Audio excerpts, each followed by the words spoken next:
Halo guys, selamat datang kembali di channel BroView. Bagaimana kabar kalian semua? Semoga dalam keadaan sehat selalu dan diberi kelancaran dalam segala aktivitasnya. Pada kali ini saya akan menjelaskan kembali sebuah alur cerita film, dan film kali ini berjudul Sleepers. Sleepers adalah sebuah film drama kejahatan hukum Amerika Serikat yang dirilis pada tahun 1996. Ditulis, diproduksi, dan disutradarai oleh Barry Levinson. Langsung saja sebelum masuk ke ceritanya, jangan lupa siapkan kopi dan woodbray untuk menemani kalian dalam menonton alur cerita film ini. Dan tak usah berlama-lama lagi, langsung saja kita masuk. Intro.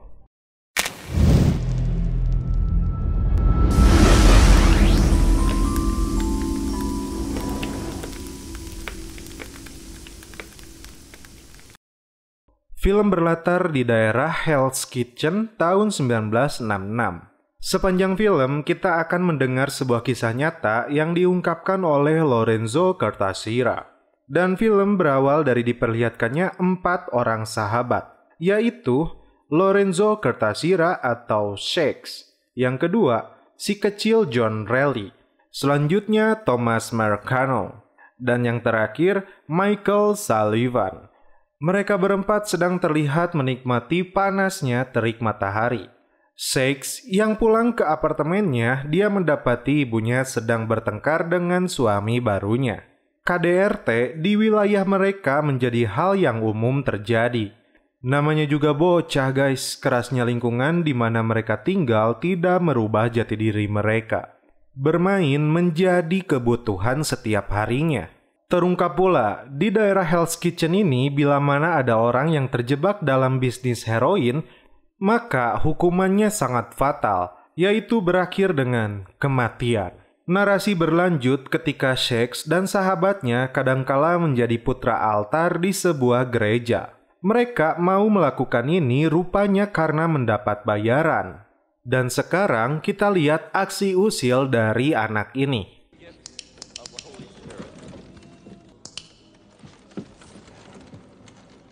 Di lain waktu, Shake dan si kecil John dengan sengaja masuk ke bilik pengakuan dosa. Karena memang masih bocah, mereka ingin merasakan menjadi seorang pendeta yang mendengar pengakuan dosa dari seorang jemaah. Tiba-tiba datang seorang wanita yang mengakui dosa menjadi pelakor. Dia mengakui telah berhubungan dengan seorang pria yang sudah berkeluarga, bahkan dia sekarang sedang hamil. Di suatu malam, mereka berempat dengan teman perempuannya yang bernama Carol dengan sengaja mengintip para ladies dolar kuning yang sedang berganti pakaian. Mereka menyebutnya itu adalah surga. Dan sekarang kita diperkenalkan dengan sosok penguasa dari daerah Hell's Kitchen. Dia bernama King Benny, seorang penyelundup narkoboy sekaligus pemilik beberapa klub di wilayah ini.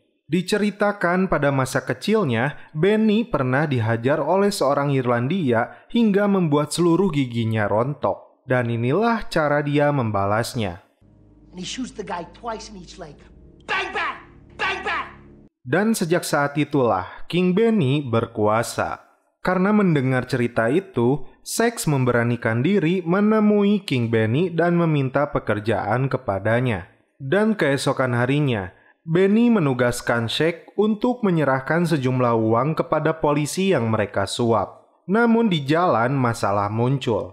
2 preman yang melihat Shake membawa uang, dia mencoba untuk merampasnya. Namun untungnya pria tua bersenjata membantunya. Shake pun meminta kepada King Benny untuk mengajak 3 temannya dalam pekerjaan ini. Namun, pekerjaan 4 bocah ini diketahui oleh pendeta Bob. Dia mencoba memberi nasihat untuk mereka. Bahkan, menyuruh mereka mengikuti kursus melukis. Cerita berlanjut di musim dingin tahun 1967. John kecil harus masuk ke rumah sakit karena pacar ibunya telah memukulnya. Lalu, pendeta Bob yang diceritakan sebagai mantan gangster anak buah King Benny, dia memberi ancaman untuk pacar ibunya si John. Ancamannya, jika dia berani melakukan hal itu lagi, maka dia akan berhadapan dengan dirinya. Dia pun cukup ketakutan. Dan sekarang, musim panas tahun 1967. Peristiwa ini yang mengubah jalan hidup mereka. Di saat sedang berjemur, mereka merasakan lapar. Lalu, Shaq melihat seorang penjual hotdog. Strategi mereka untuk mendapatkan hotdog secara gratis dilakukan. Shaq bertugas memancing si emang pedagang itu. Dan di saat Shaq sudah memesan hotdog pesanannya, dia berlari kabur membuat si emang mengejarnya. Kesempatan ini dimanfaatkan oleh 3 temannya dengan santuinya menikmati hotdog tersebut. Bahkan, gerobaknya pun mereka bawa. Terlihat Shaq dan si emang yang sudah dari tadi lulumpatan terlihat sudah kelelahan. Saat kembali, Shaq bertemu dengan 3 temannya dan berencana menjatuhkan gerobak itu di tangga bawah tanah. Namun naas, karena tidak kuat menahan beban gerobak tersebut, seorang kakek yang berada di sana terkena bantingan dari gerobak yang jatuh, yang membuatnya tewas. Warga pun berdatangan, dan mereka harus mengikuti proses peradilan. Di sini pendeta Bob memberi motivasi dan semangat agar Shaq berani menghadapi masalah ini dan bukan lari bersembunyi. Di saat persidangan, hakim memutuskan untuk menjatuhkan hukuman kepada Thomas Marcano selama 18 bulan, John Reilly selama 18 bulan, dan Shaq yang berinisiatif datang ke TKP hanya dijatuhi hukuman 12 bulan. Dan terakhir, Michael Sullivan selama 18 bulan. Mereka berempat dimasukkan ke penjara anak Wilkinson. Nah, disinilah salah satu kisah seru mereka, guys. Tiba di ruangan selnya, Shaq didatangi oleh seorang sipir yang katanya super baik. Sipir tersebut bernama Sen. Dan sekarang kita lihat seberapa baiknya dia. Dia menyuruh Shaq melepaskan seluruh pakaiannya. Dan dia hanya melihat kemudian menyuruh memakainya kembali. Aneh kan? Kita lanjut. 3 sipir lainnya bernama Ferguson, lalu Styler, dan Edison. Awal masuk penjara, semua terlihat baik-baik saja. Shaq terlihat bersama si kecil John. Lalu, Mike yang sedang berada di perpustakaan, dan Thomas yang sedang sibuk menjadi seorang tukang mebel. Ketika Mike sedang mengambil jatah makan siangnya, seorang napi senior dengan sengaja membanting makanan Mike. Karena tidak terima dengan perbuatannya,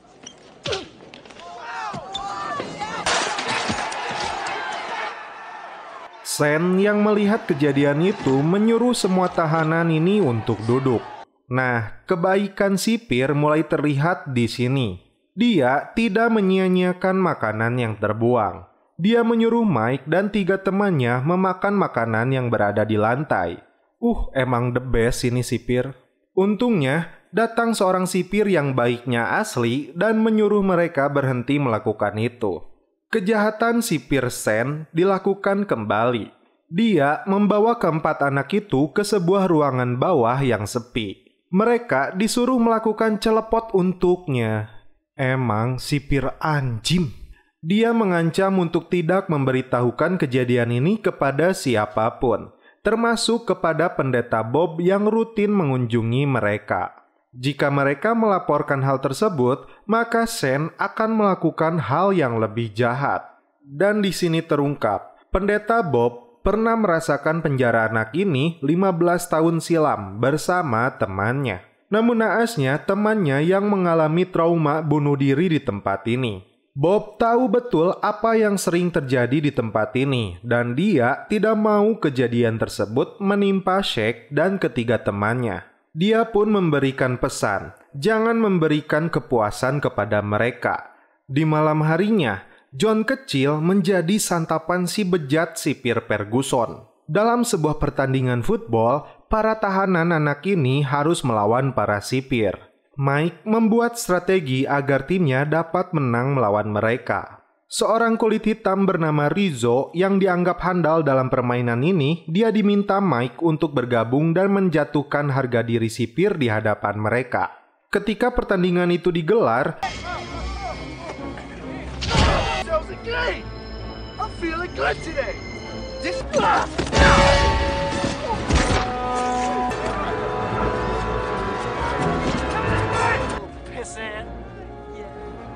mereka berhasil mengalahkan tim sipir. bukan mendapat pujian atau penghargaan atas keberhasilan mereka, tapi pukulan bertubi-tubi hingga terkurung di ruang isolasi. Bahkan, mereka harus dilarikan ke rumah sakit dan naas bagi Rizzo dia tewas di selnya. Di musim semi tahun 1968. Kejadian ini membuat mereka berempat memutuskan untuk tidak memberitahukan kepada siapapun, meskipun Shaq harus keluar dari penjara ini lebih dulu. Terlihat juga trauma yang mendalam begitu tampak jelas di wajah mereka. Di malam terakhir sebelum Shaq dibebaskan, dia dan ketiga temannya dibawa 4 sipir bejat itu untuk memberi celepot kembali.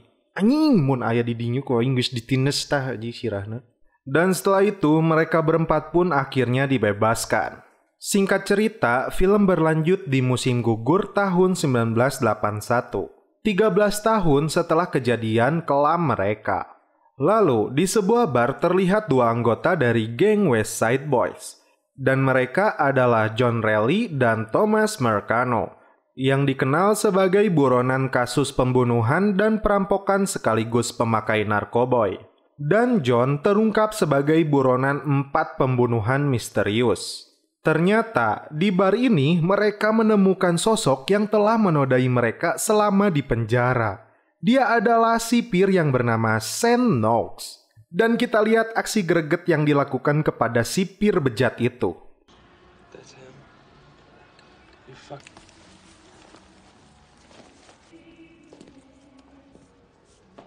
After you.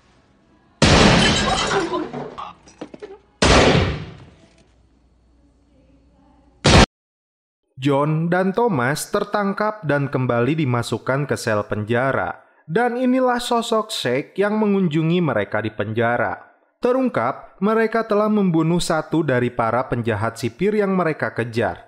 Dan inilah Michael yang sekarang menjadi asisten jaksa di wilayah New York. Dan terungkap, Shaq menjadi juru tulis di sebuah koran harian. Mike memberitahu Shaq apa yang telah dilakukan John dan Thomas adalah awal untuk mengakhiri misi balas dendam mereka tentang kejadian 13 tahun silam. Mike akan dengan sengaja meminta menjadi jaksa penuntut umum untuk John dan Thomas. Dengan rencananya dia akan kalah dalam persidangan ini.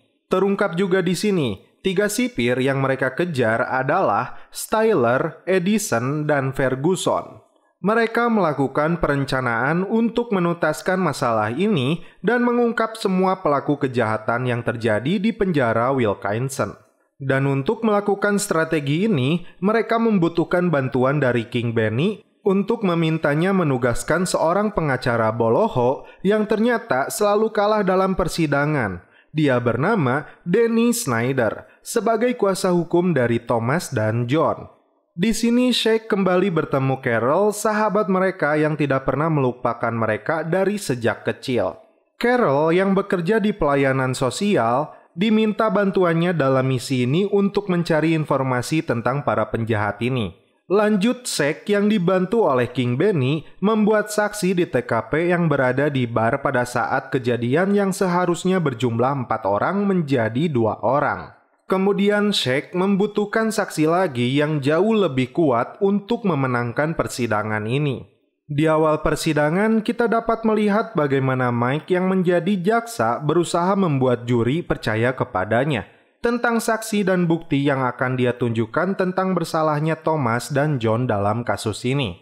Padahal faktanya, Thomas dan John tidak diberitahu bahwa Mike dan Shaq telah merencanakan semua ini. Dan ketika berdoa di gereja, Shaq kembali dihantui masa-masa kelam dirinya diperdaya oleh para sipir bejat itu. Bersama Carol, dia kemudian mengunjungi pendeta Bob untuk meminta bantuannya. Pada awalnya, Bob menolak. Karena itu artinya dia harus berbohong dan tentu saja hal itu dilarang dan tidak sesuai dengan ajarannya. Namun pada akhirnya, Shaq menceritakan semua masa kelam yang terjadi selama berada di penjara waktu itu. Hingga membuat Carol yang baru mengetahui ini membuatnya terkejut dan pilu.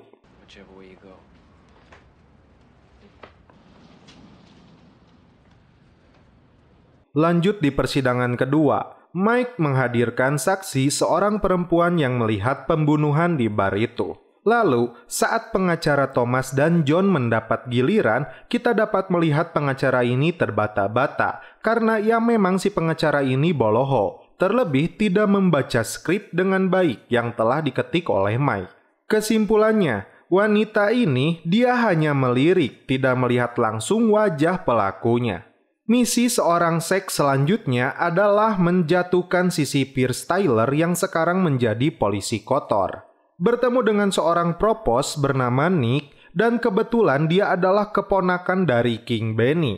Bahkan, sebuah pistol dengan sidik jari atas pembunuhan pengedar narkoba yang terlibat kejahatan dengan Styler diberikan kepada Nick. Dan saksi kedua yang dihadirkan sangat memberatkan Thomas dan John, karena dia tegas menjawab melihat langsung pelaku pembunuh. Carol meminta bertemu dengan Mike. Terungkap bahwa sekarang tergantung dari kesaksian pendeta Bob untuk kebebasan Thomas dan John. Carol kembali pilu karena fakta sesungguhnya di penjara itu baru diketahuinya, padahal dari semenjak bocah mereka sudah berpacaran. Hal ini yang membuat Mike selalu menghindar dari Carol. Sasaran selanjutnya adalah sipir Edison, yang sekarang berprofesi sebagai asisten wali kota. Namun, karena hutangnya yang berjumlah $8.000, membuat King Benny punya ide untuk menjatuhkannya. Dia akan melunasi hutang Edison, lalu dia bertemu dengan seorang raja pengedar narkoboy bernama Rizzo untuk meminjam uang tersebut darinya dengan atas nama Edison. Kebetulan lagi, raja narkoboy ini adalah kakak Rizzo yang terbunuh di penjara akibat memenangkan pertandingan melawan sipir. Rizzo diminta untuk menagih uangnya kepada Edison. Setelah King Benny mendapatkan uang tersebut, dia menceritakan kisah tewas adiknya yang dibohongi oleh pihak penjara bahwa adiknya terkena penyakit pneumonia. Rizzo pun murka mendengar fakta ini, terlebih Edisonlah pelakunya. Kembali ke persidangan. Kali ini, sipir bejat yang bernama Ferguson dihadirkan.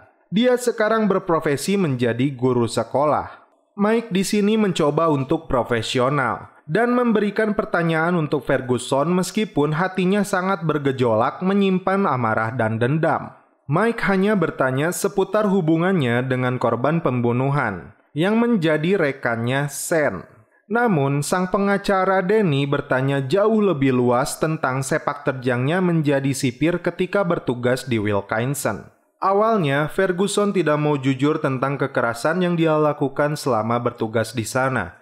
Namun, berbagai pertanyaan Danny membuat Ferguson tersudut, hingga mentalnya jatuh dan sadar akan dosa-dosa yang dia lakukan 13 tahun silam. Dan bahkan, Danny mendesaknya untuk menjawab tentang perbuatan seksualnya yang menyimpang dan dilakukan bersama Sen kepada anak-anak di penjara itu. Hakim yang terkejut dengan berbagai pertanyaan yang sedikit menyimpang dengan kasus ini. Strategi Mike sampai saat ini cukup berhasil dan hakim tak menyadarinya. Pertanyaan itu membuat Ferguson mengingat kembali kejahatan tersebut dan akhirnya mengatakan iya.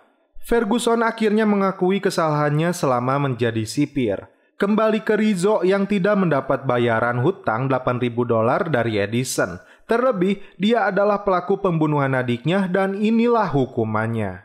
Dia tewas ditembak mati oleh mereka. Kemudian, Styler yang menjadi polisi korup dan pembunuh ditangkap oleh Nick, seorang propos sekaligus keponakan King Benny. Di sidang penentuan selanjutnya, akhirnya pendeta Bob hadir di sana. Dia memberikan kesaksian yang mengejutkan bahwa dirinya bersama John dan Thomas sedang menyaksikan pertandingan bola basket. Bahkan Bob membawa 3 sobekan tiket sebagai bukti mereka menonton pertandingan tersebut. Tentu saja, kesaksian seorang pendeta tidak diragukan oleh juri di sana. Akhirnya Thomas dan John pun dibebaskan. Keputusan persidangan ini membuat Mike lega dan bisa santuy dengan Woodbury-nya. Akhirnya mereka bisa berkumpul kembali seperti saat masih bocil.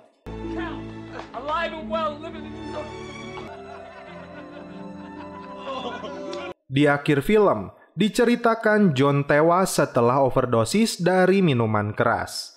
Thomas Mercano pun tewas tertembak.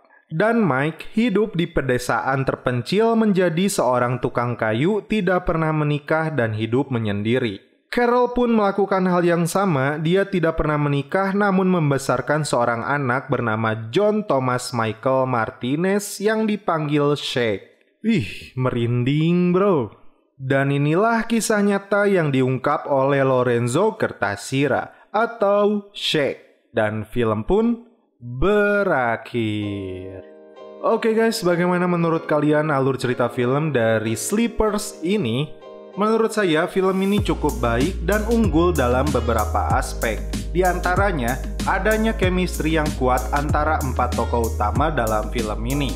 Kita bisa merasakan chemistry tersebut ketika menontonnya, serta akting Robert De Niro yang meskipun tidak mendapat peran utama, namun selalu saja berhasil mencuri-curi perhatian penonton. Dan saya ucapkan terima kasih bagi kalian yang nonton sampai akhir tanpa adanya skip di antara kita. Dan untuk itu kita kopai dulu. Juara. Oke guys, cukup sekian alur cerita film ini. Salam penutup seperti biasa dari kami. Mohon maaf bila ada kata-kata yang kurang berkenan di hati kalian. Mohon dimaafkan ya. Salam perfilman duniawi. Keep enjoy.